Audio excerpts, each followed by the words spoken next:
자, 안녕하세요. 오늘은 우리가 렌즈를 공부하기 위해 앞서서 굴절이라고 하는 현상을 알아보도록 하겠습니다. 지난 시간에 우리가 거울에 대한 얘기를 할 때는 반사에 대한 얘기를 했잖아요. 근데 교과서에 이제 굴절이 또 빠져있기 때문에 그래도 안 하시고 넘어갈 수는 없어서 굴절에 대한 얘기를 해보도록 하겠습니다. 근데 초등학교 때 사실 어느 정도 하셨다는 걸로 알고 있어요. 그래서 그 부분들에 대해서는 조금 익숙하게 접근하실 수 있을 거라고 생각합니다. 어쨌든 굴절입니다. 굴절이라고 하는 현상은 어느 현상이냐? 예를 들어서 우리가 초등학교 때 했던 프리즘 실험, 이걸 생각해 보시면 되죠. 빛이 프리즘으로 입사합니다.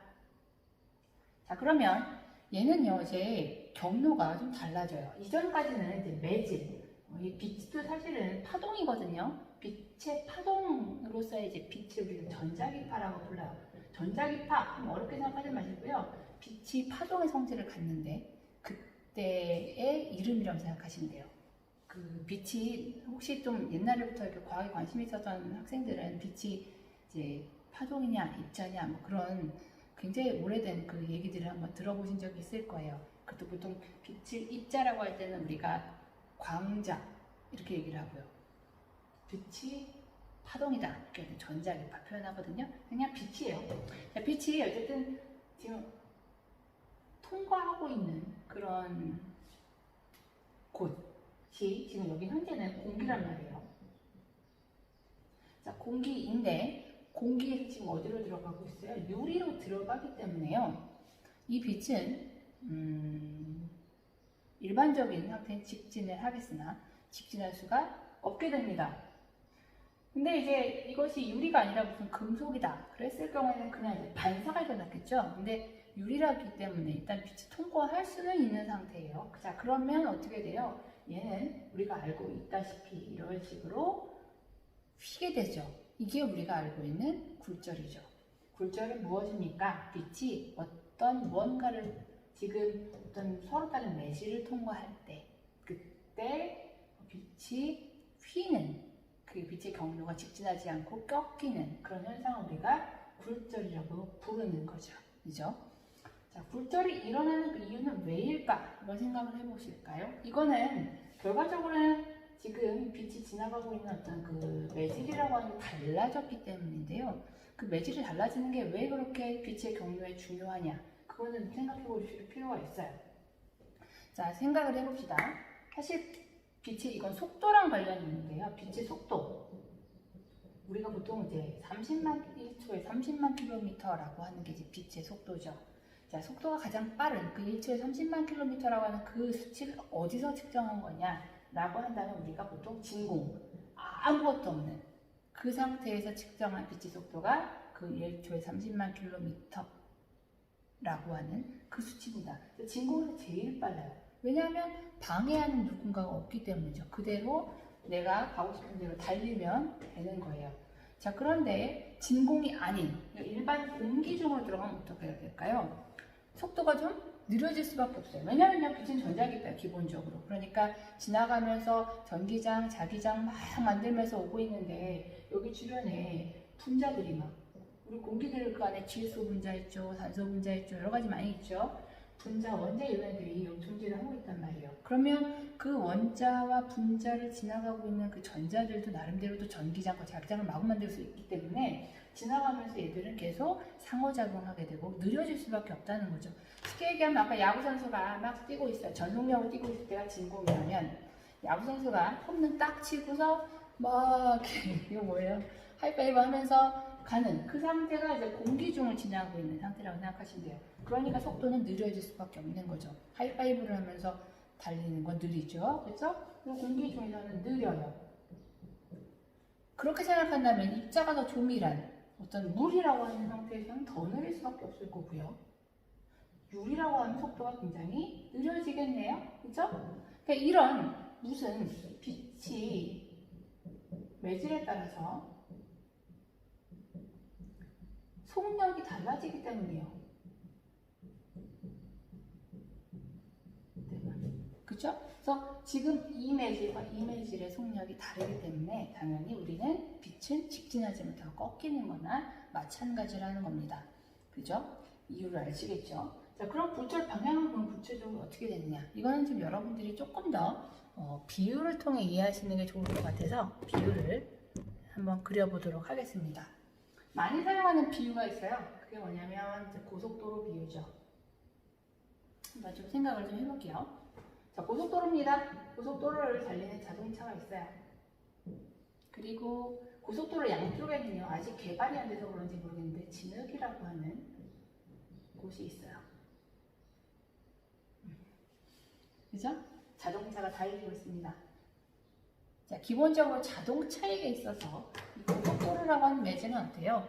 고속도로는 자동차 잘 달리라고 만들어 놓은 곳이니까요, 빠른 매질이에요. 여기서 얘기하면 공기 이런 데 해당하겠죠. 그렇죠? 예. 진흙은 어떤 곳인가요? 여기는 자동차가 지긋함을 잘 달릴 수는 없어요. 느린 매질이겠죠? 예를 들어서 물이라고 합시다. 그리고 자동차를 달리는데요. 아까도 얘기했지만 지금 굴절이라고 하는 현상은 서로 다른 매질을 통과할 때 나타나는 현상이니까요. 자동차가 왜인지 모르겠지만 하여간 약간 좀 비스듬하게 달리고 있다고 칩시다. 이게 자동차를 위에서 본 모습이고 바퀴예요. 그리고 얘가 이렇게 입사하고 있는 상황이에요. 자, 그럼 어떻게 될 것이냐? 당연히 진흙통으로 들어왔을 때 분명히 직진하지는 않을 것 같고요. 분명히 휘게 될 텐데 어느 방향으로 갈 것이냐? 한번 논리적으로 따져볼까요? 딱 그 경계선에 있을 때를 한번 생각해 주시는 게 좋아요. 자, 바퀴가 하나는 진흙에 박혔고 하나는 지금 고속도로에 지금 있는 이 상황. 자, 어떻게 될까요? 자, 이 바퀴는 이제 빠른 매질에 걸쳐 있으니까 빠를 거고요. 빨리 움직이려고 할 거고, 이쪽 바퀴는 어때요? 느리려고 하겠죠. 느리다고 생각하지 말고 그냥 극단적으로 생각합시다. 아예 그냥 바퀴가 진흙에 박혔어요. 속도 0. 자, 어떻게 돼요? 얘는 이렇게 휘겠죠. 이해되시나요? 그러니까 얘는 이렇게 굴절하는 겁니다. 그렇겠죠? 이렇게. 자, 이때 각도를 좀 생각해 볼 필요가 있는데, 이게 이제 지금 우리가 지금 입사한 이 지점, 두 개의 매질의 경계선이 입사한 이 지점이고요. 여기서도 반사역자와 비슷해요. 법선이라고 하는 걸 그려주고요. 그리고 이제 각도를 따져주는데, 여기가 입사각이에요. 법선과 입사광선 사이의 각도. 그죠? 굴절각은 어디냐면 법선과 굴절 사이의 굴절광선 사이의 각도. 여기가 굴절각인데요. 자, 일단 보면 빛의 굴절 방향은 지금 빠른 매질에 느린 매질로 통과하는, 예를 들어서 공기에서 물로 들어가는 그런 경우에는 지금 입사각이 굴절각보다는 큰, 그죠? 그런 형태로 굴절을 하게 되네요. 그쵸? 반대로 생각을 해봅시다. 이번에는 자동차가 다시 고속도로로 들어가고 싶어서 지금 이렇게 가고 있어요.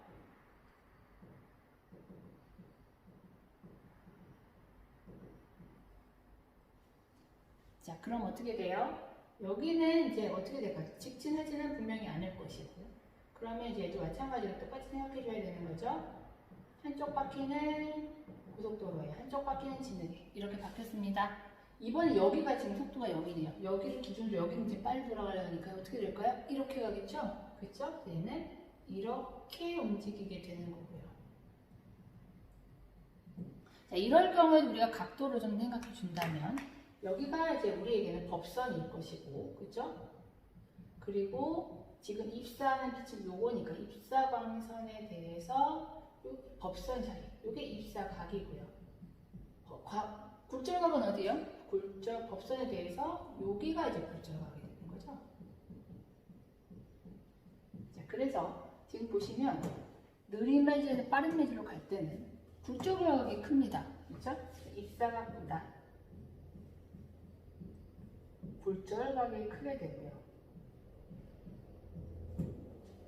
근데 이거 사실 외우기가 좀 그래요. 사실 그래서 이걸 사실 그냥 간단하게 정리를 하자면 어느 방향이냐라고 생각하신다면 얘 같은 경우는 이렇게 와서 원래 직진했을 거면 이렇게 갈 거란 말이에요. 직진 안 한 거죠. 그럼 이쪽 방향이 이쪽 방향 이쪽 방향으로 지금 왔는데 여기가 지금 어느 방향이에요? 진흙 쪽이죠. 이쪽은 상대적으로는 고속도로 쪽이죠. 그렇죠?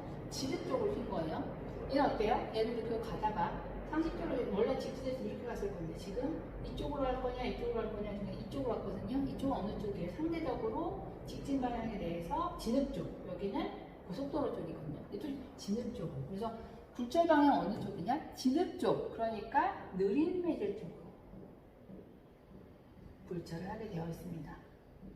이게 사실 다음에 배울 렌즈랑도 관련이 있어요. 볼록 렌즈, 빛 모으잖아요. 그죠? 왜 모아요? 빛이 들어옵니다. 지금 공기와 유리 중에 당연히 유리가 느린 매질이겠죠? 근데 이 유리 자체가 지금 볼록 렌즈에 보면 안쪽이 두껍단 말이죠. 여기가 두꺼워요. 그러니까 얘는 안쪽으로 보이는 거예요. 그죠? 만약에 오목 렌즈입니다. 오목 렌즈 빛 퍼뜨린다고 초등학교 때 배웠어요. 왜요? 렌즈가 유리가 훨씬 더 공기보다 느린 매질일 때 지금 이 유리 자체 배열이 바깥쪽이 두껍잖아요. 그러니까 얘는 두꺼운 쪽으로 가는 거예요. 느린 매질 쪽. 이렇게 해서 그 느린 매질 쪽으로 가더라. 이것도 같이 생각을 해주시면 좋겠습니다. 마지막 하나만 더 생각을 하고 끝을 내죠. 자, 굴절 법칙이 있습니다. 반사도 반사 법칙이 있었죠. 이거는 이제 생각을 해보실 건데, 사실 이제 정확한 굴절 법칙을 배우는 거는 고등학교 때 물을 선택했을 때예요. 그래서 왜 그러냐면 수학적으로 우리가 아직 그 삼각함수 이런 것들을 안 배웠기 때문에 좀 어렵고요. 그 대신에 이제 우리가 우리 수준에서 할 수 있는 굴절 법칙이 있긴 있는데, 그거는 한번 좀 생각을 해보죠. 일단 요건 지웁시다. 자, 우리가 알고 있는 지금 굴절 법칙을 간단하게 설명을 하자면 이래요. 여기가 이제 물입니다. 여기가 공기입니다. 지금 빛이요. 입사했어요. 얘는 법선이고요. 여기가 입사각입니다. 그럼 얘는 이제 어떻게 해요? 굴절이 일어날 것이고, 굴절 방향은 어느 방향이에요? 느린 매질. 공기보다 물이 느린 매질이죠. 이렇게 안 가고, 이렇게 안 가고, 이렇게 되는 거죠. 이게 이제 굴절 범선이고, 여기가 굴절각이 되는 거죠. 그죠? 자, 물에서 공기로 가요. 법선이 있고요. 이렇게 들어오고 있어요. 여기가 입사광선이고, 그 다음에 얘는 느린 쪽, 이쪽으로 가죠. 여기가 굴절각이에요. 자, 그랬을 때 입사각을 좀 크게 늘려보자는 거예요. 입사각을 크게 늘린다는 이 경우는 여기다 써야 되나요? 여기다 써야 되나요? 여기죠. 그죠? 여기 입사광선이 크게 들어왔다. 자, 그럼 굴절각이 어떻게 되냐면 같이 커집니다. 굴절각이 커진다는 얘기는 곡선에 대해서 이렇게 간다는 얘기죠. 이렇게 굴절이 일어나는 거예요. 여기도 마찬가지. 입사각이 커지면 이게 입사각이 커진 거죠. 굴절각이 커지는데 굴절각이 커진다는 건 어디예요? 이렇게 간다는 거죠. 자, 이렇게. 그래서 이 법칙에서 법칙이니까 언제나 적용되는 규칙입니다. 그랬을 때 입사각이 증가하면 언제나 굴절각은 커지더라. 그것이 이제 우리가 지금 우리 수준에서 할 수 있는 굴절의 법칙인 것 같아요. 그래서 이런 특성을 가지고 있다까지 정리를 해주시면 되겠습니다. 한번 실험으로 알아보도록 할까요? 자, 얘는 굴절을 확인할 수 있는 실험 장치입니다. 굴절이니까 당연히 매질이 서로 달라야 되죠. 그래서 위쪽에는 공기, 아래쪽에는 물, 느린 매질. 그래서 제가 일단 썼어요. 빠른 매질, 여기 느린 매질 써놓고 시작을 하고 있습니다. 자, 일단 얘가 이제 빛이고요. 레이저예요. 레이저로 해봅시다. 어디까지 할까요?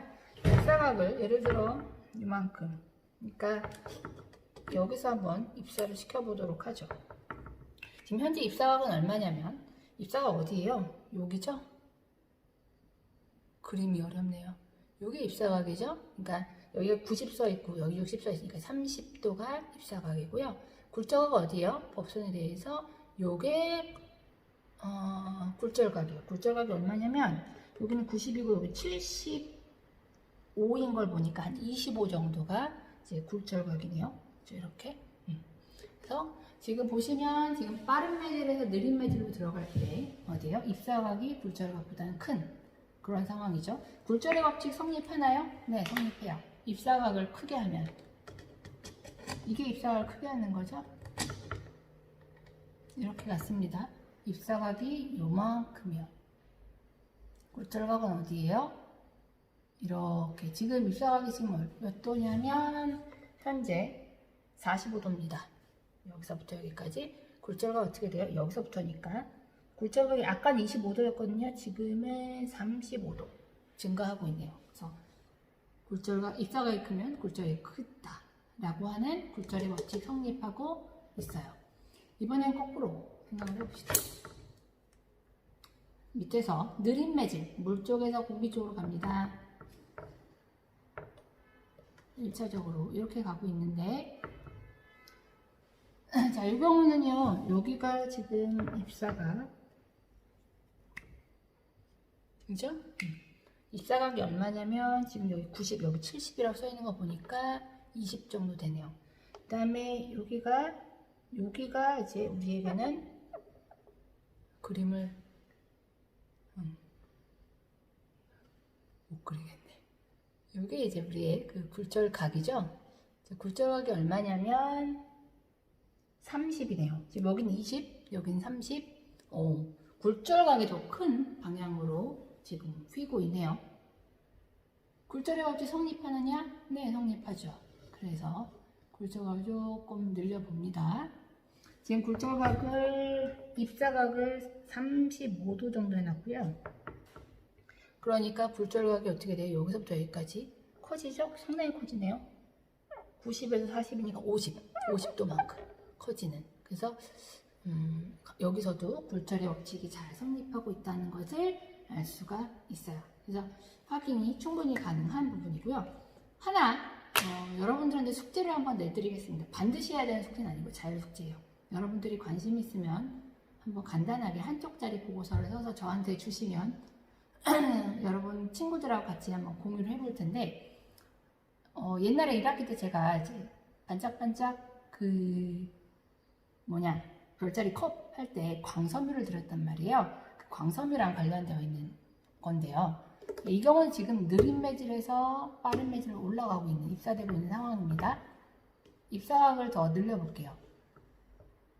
이상하지 않아요? 굴절 일어나고, 반사가 일어나네? 반사법칙 성립해요. 반사법칙은 입사각과 반사각이 같다. 지금 반사와 굴절이 동시에 일어나고 있는 게 보이고요. 굴절각을 더 크게 하면요. 어때요? 굴절각, 되게 크네. 그렇죠? 그리고 여기 반사가 일어나고 있고, 어느 순간에는 아예 굴절이 일어나지 않아요. 그게 몇 도서부터 그런 건지 대충 한번 찾아볼까요? 대충입니다. 이때부터는 없는 것 같아요. 몇 도냐면 50도. 50도를 넘어서부터는, 그때부터는 굴절이 사라지네요. 반사만 하네요. 지금 보세요. 그렇죠? 이런 현상이 있어요. 그래서 아까 이제 굴절에 대한 법칙을 이제 이해하셨으면 사실 이 영상에서의 목적이 끝났는데, 혹시 여러분들 중에서 조금 더 이제 관심 있는 분들은 지금 이 현상 정리하자면, 느린 매질에서 빠른 매질로 올라갈 때 어느 각도 이상에서부터는 굴절이 안 일어나고 반사만 일어나는 그런 순간이 있어요.